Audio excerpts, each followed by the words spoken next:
Well, good morning. It's Saturday, and I'm taking my first walk with two dogs at the same time. I'm not super experienced with a two-dog walk, particularly when one is 8 or 9 and kind of pokey, and one is 1-year-old and has lots of energy, and yeah, they seem to go two directions at once. Yeah, they're pretty great though. It's fun. I'd show you them, except one is pooping, and that's kind of gross. Hold on, I gotta fix that. I'm headed out to Bar Method, which hopefully will be good, but I have to admit, the anxiety's come back. Hopefully some of the tools that my therapist gave me yesterday will be useful. I think what I'm really thinking about right now is I'm just sad again, and where I think it's all coming from is this. I'm sad because I want it all to have been true. I want it all to have been real. My whole relationship, everything up until it ended, I want to believe that it was good and pure and I was as happy as I was. And I don't have it anymore, and I don't know if it's real. I know I've talked about it before, but it just hit me again today. I don't know what's real. And talking to people, this could very well have started a year ago. And she could very well have wrestled with feelings for him the whole summer that I was taking care of her and she was struggling to be okay. And was part of the struggle the fact that she was stuck with me and didn't get to be with him. And that's embarrassing. And that's painful. Because I toiled for months to help her be okay, and maybe while it was okay for her, it wasn't what she wanted. That's just hurting right now. I hope this isn't one of those days that plummets. I hope I can bounce from this. So I just finished Bar Method, and that went pretty okay. Probably not my strongest performance, but I did all right. It wasn't bad. My thoughts definitely drifted to her a little during the class, but not as much as others. I just keep thinking about what I was to her. And basically in this new situation, I need to do what's good for me. Without regard for her anymore, which is hard because I've spent so long trying to make her happy, trying to be good for her, trying to help her be okay. And I know where her issues are. We're all broken in some way, but I loved her for that, and I tried to be good for her through that. As a partner, I'm powerful and I'm strong, and I was willing to fight everything for her. She was my person. She was my number one. I 100% had her back through everything, which is what you'd want from a partner. You want someone who's yours. You guys are a team no matter what. You stand up for each other. And it wasn't always easy, but I love her. I loved her. I don't even know what tense to use. I was fully committed, and she had all of that in me, and she cast it aside. So, that hurts that hurts the ego a little bit. When you know you're good for someone, when you know you help fill in their cracks and compliment them in a lot of ways, and they're like, the hell with you, for the maybe of something else. And all it could be at that point is a maybe, for a feeling, for the passion she felt for him. To throw everything away for that is wild and humiliating. No, this one's not humiliating. It's more just hurtful. Because I'm proud of the work I did. I'm proud of how good I was to her and for her. And I'm proud of my dedication and belief and unfaltering love. So today I feel like she messed up. She looked all of me in the face and said, no. And I hope she regrets it really, really soon. My teacher invited me to come out to a Grand Prix at the horse park. So I'm going to go do that because I was invited. It's been a weird day. Yesterday I was feeling strong and I thought having some downtime would be good. I'd get a lot of stuff done. And I got paperwork stuff done for school. But when time is kind of unstructured, I get sad. I watched the new Star Wars, which a bunch of students have thought was odd that I still haven't checked out. So I've been watching that and grading hundreds of email assignments from students. The brain is funny. Even after lengthy phone calls about how unkind she is and how manipulative she is and how she's only watching out for her best interests, which is true. Even after all that, even today I had phone calls like this. There's still that part of me that wants the old her, that wants my life back. And maybe that's what it is. The fluctuation isn't I want the her of now. I just want the peace and happiness of my old life. To sit on the couch and watch something and laugh at it, I want that experience back. I want my old life back. And I know it's gone, I do.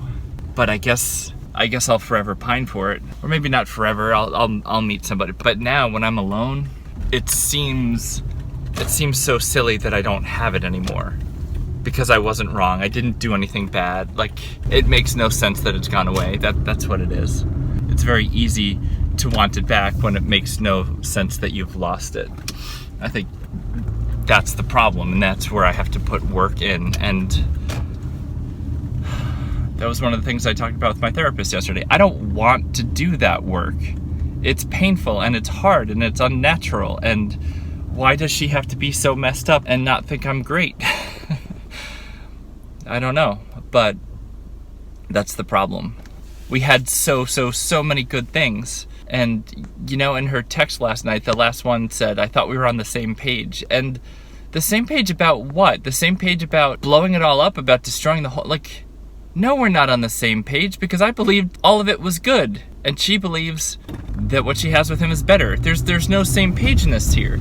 And I guess the reason I don't want to be selfish in this divorce is because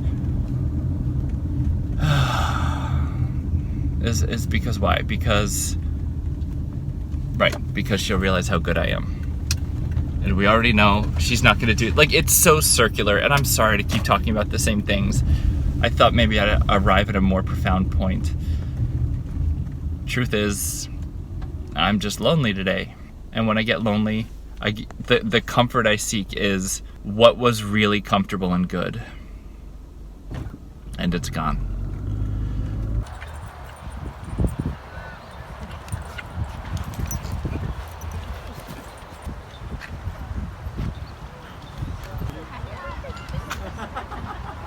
I just left the Grand Prix, and it was really fun. It was great to just show up and watch it. You know, the one I went to last week had so much like opening ceremonies and blah, blah, blah. And this was literally just show up and they ride and jump, and I hung out with people. I saw some of my former students there. That was really cool.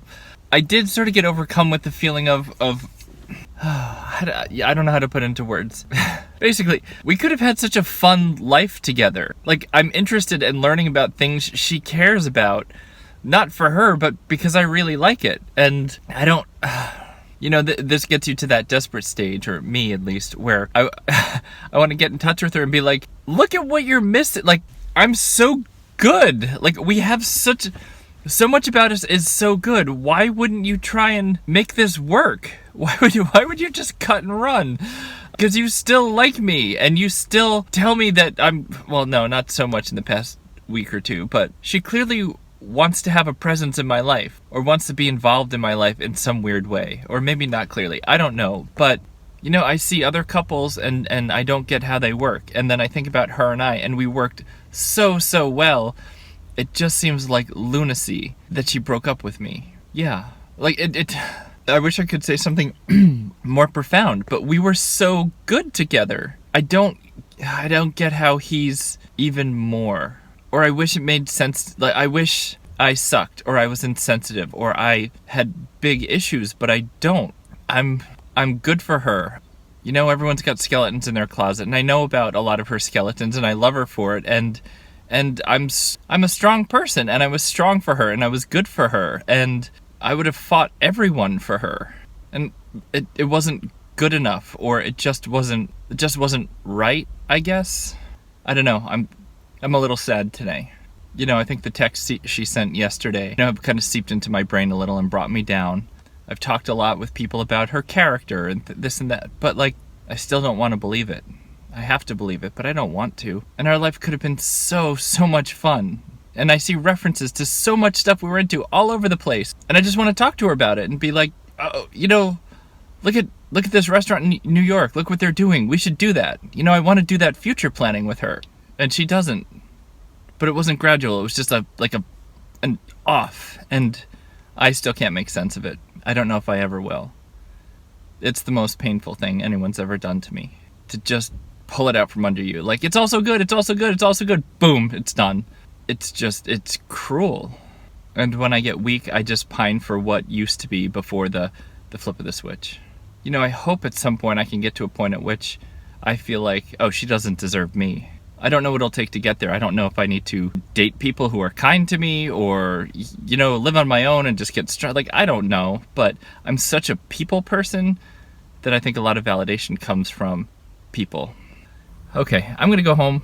I am meeting another friend to go to a Weird Al Yankovic show tonight because why not? You know, he's been there through the entirety of my life, and to see him in concert will be cool, will be appropriate, and hopefully really fun. So, yeah, Weird Al tonight. We'll see how that goes. I'm sure there'll be videos to accompany this one. I hope you're doing well. I hope your Saturday's great. And I will talk to you soon. I am off to the Weird Al Yankovic concert, and I'm really excited. I don't really know what to expect. I don't even know what the crowd's gonna be like. Like, I don't know if it's gonna be adults or kids. I'm meeting up with a friend who, actually the friend I went to the speakeasy with last week. So she's into it, I'm into it. I think we're gonna have just a quirky good time, and I'm super excited. Yeah, I gotta go for now. I will keep you posted, because Weird Al, why not, right?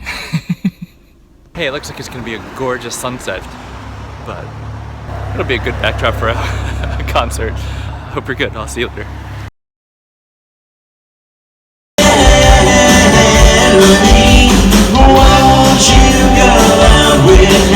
I think we're gonna do UHF. Well, I heard that you're leaving.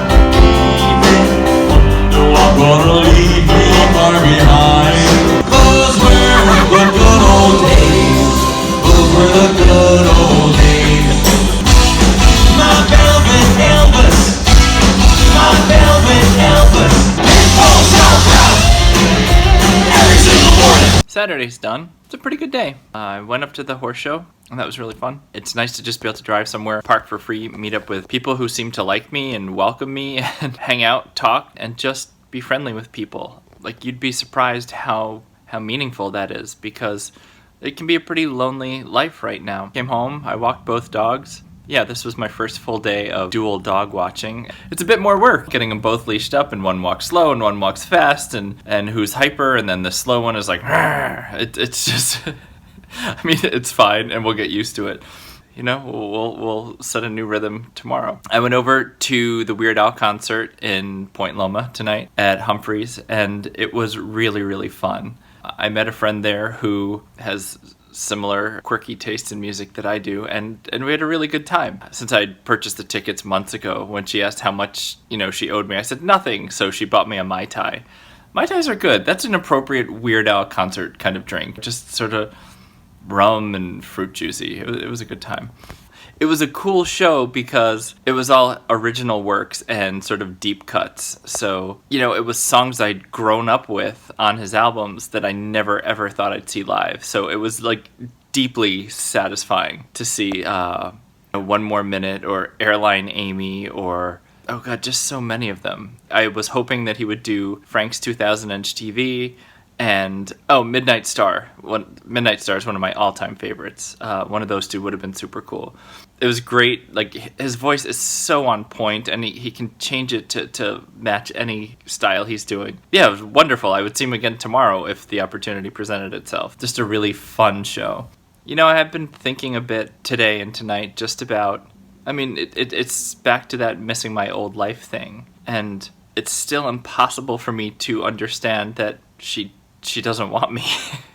You must be tired of this by now. But during the concert, in my head, I was imagining like a text I'd write back to her, or a conversation I'd have with her, where I'd just flatly tell her, like, you have made a huge mistake.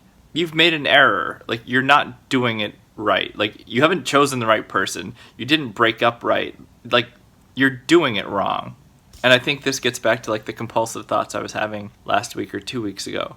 Me telling her that will mean nothing to her. It's not like she'd hear it and be like, I hadn't considered that. Like, I'm so willing to forget all the crap she's done. And I think it's partly because I'm scared. I'm scared to go out on my own. I'm scared to find somebody new. But maybe this is like the whole breaches thing. I'm scared to find somebody new because I'm scared that it won't be like what I had. I'm scared of what I don't know. And that's probably dumb. We're very adaptable people and creatures. So I think from this vantage point, I'm looking for something that will be like what I had. And what will hopefully happen is that I will find something and be like, oh my god, this is so different from what I had, but even more amazing. That's the dream. That's the hope. And I looked at all these couples at the concert tonight, and, some who were clearly married and some who were on dates, and I just miss having a person. I miss holding hands, and I miss watching a show with somebody and be like, oh, wasn't that cool? Isn't this good? I like that sort of conferring and enjoying an experience together. It's really true to who I know myself to be right now. So I don't know what the move is. I don't know if I need to go through this whole mourning process alone and then sort of do the Phoenix rebirth thing, or if I can move into trying to find somebody else to be with. It seems soon because everything in this process has been rapid and soon, so I don't know. I definitely don't want to try to get with somebody and not be genuine or not be good for them. And when I say that to people, they're like, just get with people. It doesn't matter. Like the first few times will be awkward, and dating's awkward and terrible anyway. And I just think it's still not fair to somebody to be like, oh, hey, I'm on the rebound and an emotional train wreck. But yeah, let's go out for drinks. Like, that doesn't seem good. All around, pretty good day, some ups and downs, and 3 weeks down the line, will I remember the specifics of today emotionally? No. This won't be one of those ones that jumps out. So I guess that's good.